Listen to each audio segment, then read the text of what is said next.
नमस्कार friends, stock market learning classes में आपका स्वागत है। आज हम बात करने वाले हैं कि किसी बड़े इन्वेस्टर का पोर्टफोलियो देखकर उसे हम कॉपी करें या ना करें, क्योंकि मोस्टली जो भी न्यू कमर्स होते हैं मार्केट के अंदर वो यही करते हैं कि इस बड़े इन्वेस्टर ने यहाँ पर 10 लाख का माल उठाया है, यहाँ पर इतना माल उठाया है, तो हम भी स्टॉक को अपनी कैपेसिटी के हिसाब से मैक्सिमम ऐड कर लेते हैं, क्योंकि जब इस बड़े इन्वेस्टर को फ़ायदा होगा तो हम भी उसमें प्रॉफिट में आ जाएंगे और जब ये निकलेगा हम भी निकल जाएंगे। क्या ऐसा सोचना सही है? क्या न्यू कॉमर्स को ऐसा या किसी को भी जो कि प्रॉफिट बनाने मार्केट में है ऐसा करना चाहिए या नहीं करना चाहिए?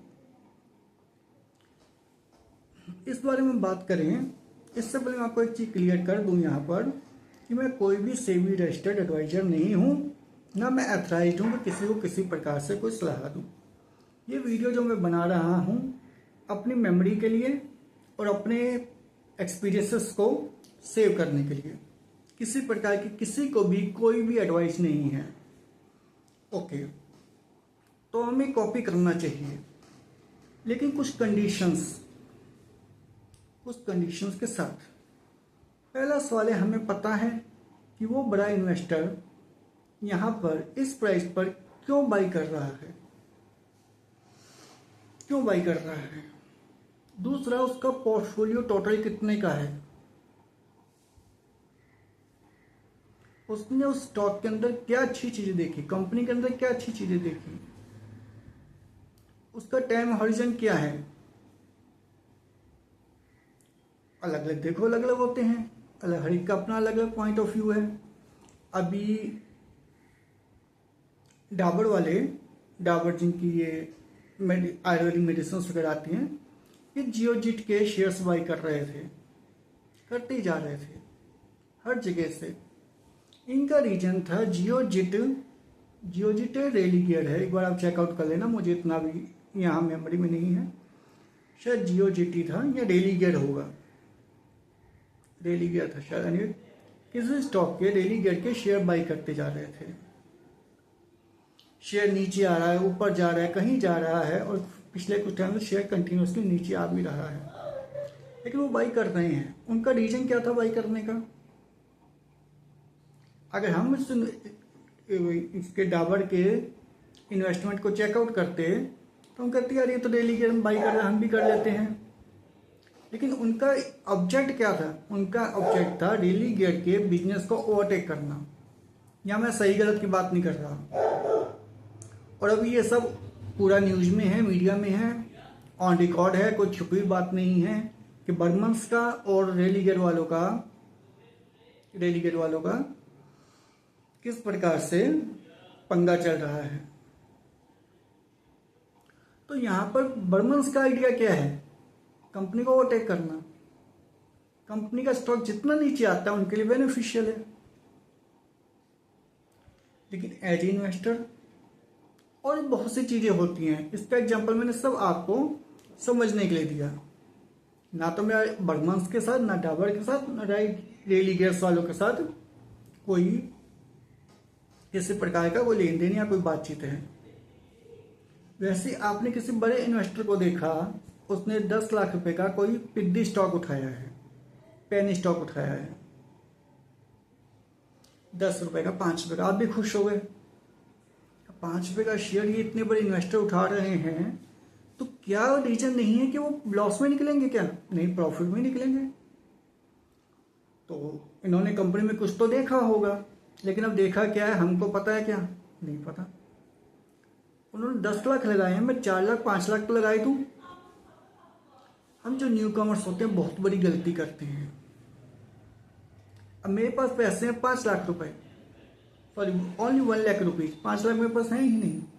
मैं क्या करूँगा? भाई तू दे दे, चाचा आप दे दो, पापा आप दे दो, करा के मैं उठाऊंगा पैसा दूसरे का। और चलिए यहाँ पर पापा तक भी ठीक है, भाई तक भी ठीक है, लेकिन अब भाई ने 1 लाख दे दिया, पापा ने 1 लाख दे दिया, मेरे पास अभी भी 3 लाख हुए हैं। मैं लोगों से उठाऊंगा, फ्रेंड्स से उठाऊंगा। अब फ्रेंड्स भी तो अपना कमा रहे हैं, खा रहे हैं वो बेचारे भी, वो भी कितने टाइम तक देंगे। Anyway that is not a matter.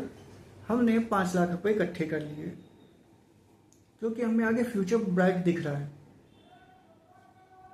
तो 10 लाख लगाए हैं 50 रुपीज पर और शेयर अभी 48 47 आ गया है। वो तो बेवकूफ था, बड़ा इन्वेस्टर तो बेवकूफ था, 50 पर लेकर फंस गया। मैं तो 47 रुपये पर बाई करूंगा, 47 ₹3 नीचे, ज़्यादा प्रॉफिट बनाऊंगा मैं।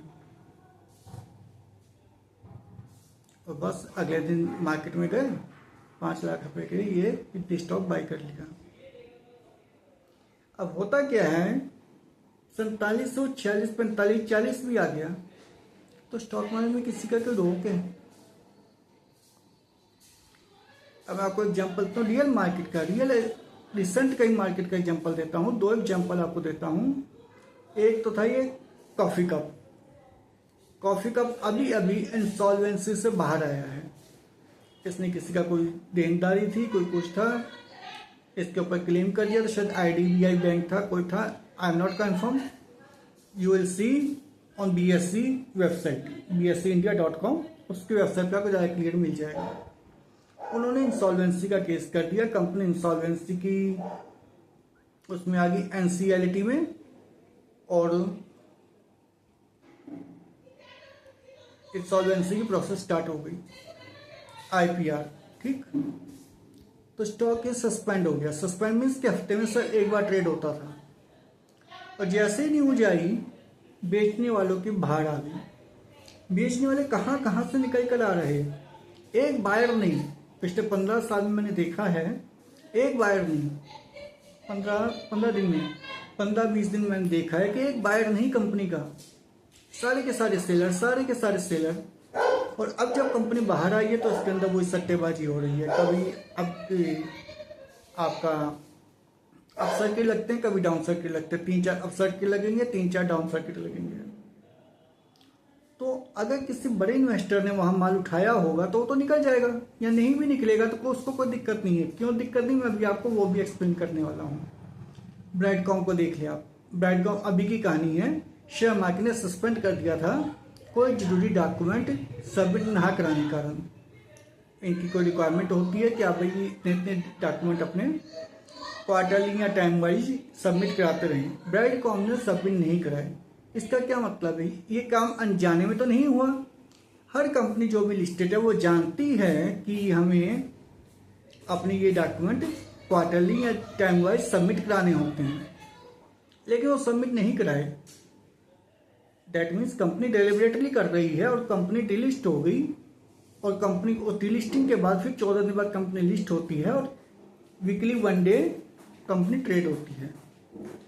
1 डे उसमें आप बाई एंड सेल कर सकते हैं, 7 दिन बाई सेल नहीं कर सकते। और इस ब्राइडकॉम के अंदर किसी बड़े इन्वेस्टर का नाम भी था, क्योंकि देखो मेरे को बड़े इन्वेस्टर से कोई मतलब नहीं है, वो अपनी जेन्युइन वर्क कर रहे हैं, कोई भी हों, ठीक है ना। वो अपना बाई सेल करते हैं, वो भी लॉस उठाते हैं, प्रॉफिट उठाते हैं, दैट इज ओके। बड़ा इन्वेस्टर होना कोई गलत काम नहीं है, या बड़ी क्वांटिटी उठाना कोई गलत काम नहीं है। तो उन्होंने भी बाई कर रखा था, लेकिन इनको नुकसान लॉस नहीं होगा। जिस भी बड़े इन्वेस्टर को आप देखते हैं, लॉस हमेशा किसको होगा, आपको होगा। क्यों होगा वो मैं आपको एक्सप्लेन करता हूँ। अब देखो किसी का 100 करोड़ का पोर्टफोलियो है, पोर्टफोलियो 100 करोड़ रुपए का है, और उसने 10 लाख का कोई पिद्दी स्टॉक ले भी लिया।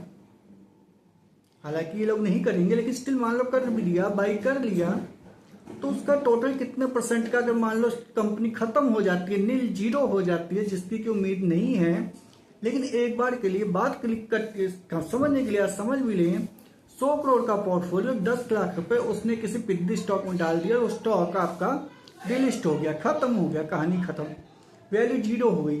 तो उस आदमी का मैक्सिमम, बड़े इन्वेस्टर का कितना लॉस हुआ, 0.1%। 100 करोड़ का पोर्टफोलियो 10 लाख रुपए लुट गए, 0.1% लॉस हो रहा है उसका। अभी बड़े इन्वेस्टर के बैंक में कितने हैं, कैश कितनी है, वो चीज तो आप छोड़ दो, पोर्टफोलियो के अंदर कितना नुकसान हुआ, पोर्टफोलियो उसका वहीं का वहीं खड़ा है, एक पूरी कंपनी डिलिस्ट हो गई। लेकिन अभी जो हमने एग्जांपल लिया उसके अंदर आप देखो, कंपनी डिलिस्ट हो गई, 1 लाख रुपया अपना तो गया ही गया। 1 लाख रुपया अपना तो उसका इन्वेस्टर का गया ही गया। जो 4 लाख रुपए उसने ऊपर से उठा रखे थे, भाई से, पिताजी से, दोस्तों से। भाई पिताजी और भाई तो फिर उसका माफ कर दें, दोस्त भाई उसने अपनी गृहस्थी चलानी है। और जब वो देखेगा ना इसने स्टॉक मार्केट में इन्वेस्ट किया था और जिस स्टॉक में इन्वेस्ट किया था वो स्टॉक डिलिस्ट हो गया, वो उसी वक्त रात को कॉल करेगा। अगर टाइम बचा हुआ तो वहीं घर पे आ धमकेगा, भाई मेरे ₹1,00,000 कब दे रहा है। ऑल्दो शायद वो नहीं मांगता, लेकिन जब उसने कहा कंपनी लुट गई जिसके ऊपर बेटिंग करी थी, जिसके ऊपर सारा दामोरदार था, वो चीज ही निकल गई, तो वो अपने पैसे मांगने नहीं आएगा। दूसरा भी कॉल करेगा तुरंत के तुरंत कि भाई मेरा ₹1,00,000 कहां से देगा वो। अभी भाई और पिताजी भी बैठे हैं, और अगर 4 लाख के 4 लाख बाहर से उठाए हों, उनको इंटरेस्ट भी पे करना है, 5%, 10%, जितने परसेंट पर भी उसने माल उठाया है, पैसा उठाया है। अब वो शख्स क्या करेगा, उसका कौन सा दरवाजा है कि वो खोल के भाग जाए, क्या होगा उसका। दोनों आप पोजीशन देखो, बड़ा इन्वेस्टर भी सेम लॉस खाया है, बल्कि को 10 लाख का लॉस खाया है, और ये आदमी सिर्फ 5 लाख का लॉस खाया है। और बड़ा इन्वेस्टर अभी भी मस्त है, वो आराम से बैठा है अपना, सुबह आके वैसे ही अपना ऑफिस खोलता है, काम धंधा करता है, उसके हाथ नहीं कांपते। लेकिन यहां पर ये 5 लाख वाला पूरा कांप जाएगा, सर से लेके पांव तक। तो ऐसी गलतियों से आप स्टार्टिंग में बचें। स्टार्टिंग में ऐसी गलतियों से बचें। आज की वीडियो का मकसद यही था कि बहुत से लोग मेरे को भी कॉल करके बोलते हैं, मेरे को भी व्हाट्सएप पे मैसेज करते हैं कि इस स्टॉक के अंदर FII घुस रही है, इस स्टॉक के अंदर DII बाई कर रही है, इस स्टॉक के अंदर वो बड़े इन्वेस्टर नाम लेकर, मैं यहाँ पर उनका नाम नहीं लूंगा क्योंकि व्यक्तिगत तौर पे मेरा किसी से कोई कंसर्न नहीं है। लेकिन मान लो कोई XYZ बड़े इन्वेस्टर हैं, उनका करोड़ों का पोर्टफोलियो है, तो बोलते हैं यार यहाँ पे XYZ एंट्री मार रहे हैं, मैं उनको साफ मना कर देता हूँ कि भाई आप मत बाई करो। अगर आपने बाई करना है तो अपने रीजन्स, अपने लॉजिक्स ढूंढो, अपनी जमीन ढूंढो, अगर आपने खड़े होना है। स्टॉक मार्केट एक बहुत ही प्यारी जगह है, बहुत ही अच्छी जगह है, जीवन बदल देने वाली जगह है। लेकिन जो लोग अपना नहीं करते, अपना सेटअप नहीं करते, या थोड़ा माफ कीजिएगा, सही शब्द में बोलूं, नकलचियों के लिए कोई यहाँ पे स्थान नहीं है। यहाँ पर हड़बड़ी मचाने वाले का कोई स्थान नहीं है। यहाँ पर जो लोग अपना सेटअप नहीं बनाते, अपने हिसाब से अपने दिमाग का डेवलप नहीं करते, अब आपका दिमाग 6 महीने डेवलप हो जाए, तो फंडा वही है, नीचे खरीदो ऊपर बेचो। और यह फंडा कोई आज का नहीं आया, जब से इंसान बना है ये तब से फंडा बना है कि नीचे खरीदो ऊपर बेचो, और ये इंसान के साथ ही जाएगा हर चीज के अंदर। मैं आपको पहले वीडियो में बता चुका हूं कि इवन मेरे को मोबाइल भी सेल करना है, मेरे को कुछ भी सेल करनी है, पनवारी भी एक पान सेल करता है तो भी पहले हिसाब किताब लगाता है, इतने का कट्टा, इतने की सुपारी, इतने की लौंग, इतने की इलायची, इतने का गुलकंद, सब मिला के मेरे को पड़े ₹10 एक पान के ऊपर। नीचे खरीदा और मेरे को ऊपर बेचना है ₹12 का, ₹15 का। इवन जो सब दातुन बेचता है, नीम की दातुन, उसकी क्या कॉस्ट होगी, लेकिन वो भी हिसाब लगा लेता अपना कि मेरे को इसके ऊपर ही सेल करना है। क्यों? क्योंकि भाई कॉस्ट तो उसकी भी लगती है टाइम की। सुबह उठता है, जंगल में जाता है या कहीं पर जाता है, वहाँ पेड़ पे चढ़ता है, लकड़ी तोड़ता है, लकड़ी को सुखाता है, काटता है, हार्डवर्क करता है ना। तो दातुन वाला भी इतना कर लेता है, तो हमें, जो कि हम पढ़े लिखे खुद को बोलते हैं, हम ऐसा क्यों नहीं कर पाते। नीचे खरीदो ऊपर से करो, बस इतना ही करना मार्केट के अंदर। कंपनी को समझो, कंपनी को पढ़ो। जो कंपनी के साथ अपने सेटअप के साथ चलते हैं, मार्केट उन्हीं को देता है, चाहे वो 2 दिन पहले आए हों, चाहे 2 साल पहले आए हों, चाहे 20 साल पहले आए हों। इस बात का कोई मतलब नहीं है यार इतने लोग बाई कर रहे हैं या इतने बड़े बड़े लोग बाई कर रहे हैं तो हम भी बाई करें। कोई मतलब नहीं इन चीज़ों का। उनका अपना रीजनिंग्स हैं, उनके अपने लॉजिक्स हैं, उनके अपने सेटअप्स हैं, उनके अपने टारगेट्स हैं। हमारा टारगेट किया है कि उसने बाई किया है, हमारा लॉजिक क्या है, उसने बाई किया है। हमारा लॉजिक क्या है, बहुत से लोग ऐसा करते हैं। तो इन चीज़ों को आप स्टार्टिंग से ही अवॉइड करें। कंपनी की स्टडी करें। कंपनी की स्टडी कैसे करनी है, तो 2 ही डॉक्यूमेंट बताए जाते हैं, बैलेंस शीट, पीएल अकाउंट। लेकिन ये एनफ नहीं है।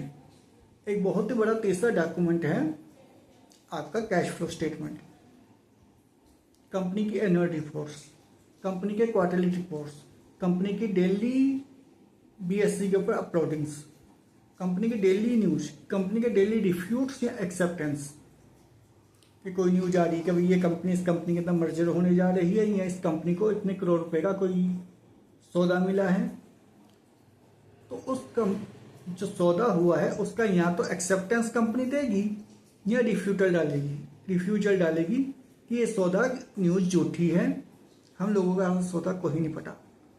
तो आप उस रिपोर्ट को पढ़कर उस फेक न्यूज के बेसिस पर डिसीजन लेने से बच जाएंगे।